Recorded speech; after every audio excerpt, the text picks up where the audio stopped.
அக்குபஞ்சரால குணப்படுத்தவே முடியாத வியாதிகள். அதாவது அக்குபஞ்சரால சில வியாதிகளை முற்றாக குணப்படுத்த முடியாது. அப்படிப்பட்ட வியாதிகள் என்னென்னு பார்ப்போம். முதலாவது தொற்றுநோய். எந்த வகை தொற்றுநோய், எந்த வகை கேன்சரா இருந்தாலும் சரி, அக்குபஞ்சரால இதை குணப்படுத்தவே முடியாது. அதே மாதிரி சிறுநீரக கற்கள், பித்தப்பை கல் இதெல்லாமே அக்குபஞ்சரால குணப்படுத்த முடியாது. அதே மாதிரி ஒரு கிருமியானது ரத்தத்துல கலந்துச்சுண்டா, அதாவது ரத்தத்துல கலந்துச்சுன்னு சொன்னா அந்த கிருமியால வரக்கூடிய ஆபத்துகள் எதையுமே அக்குபஞ்சரால கட்டுப்படுத்த முடியாது.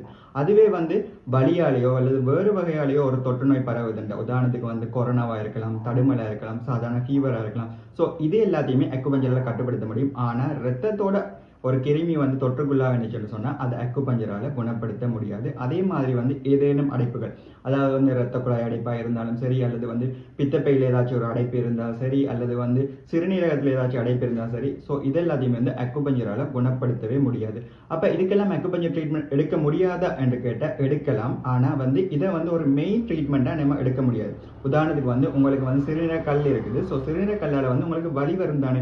ஸோ அந்த வலிக்காக நீங்க அக்குபஞ்சர் எடுக்கலாமே தவிர அக்குபஞ்சரை நீங்க மெயின் ட்ரீட்மெண்ட்டா எடுக்கக்கூடாது. ஸோ அக்குபஞ்சர் ஒரு சப்போர்ட்டிவ் தெரப்பியா எடுக்கலாம். ஆனா நீங்க மெயினா வெஸ்டர்னையோ அல்லது ஆயுர்வேதிக் மெடிசனையோ எடுத்து இதோட சேர்த்து அக்குபஞ்சரோட சப்போர்ட்டிவா தான் இந்த 4 வியாதிகளுக்கும் எடுக்க வேண்டும்.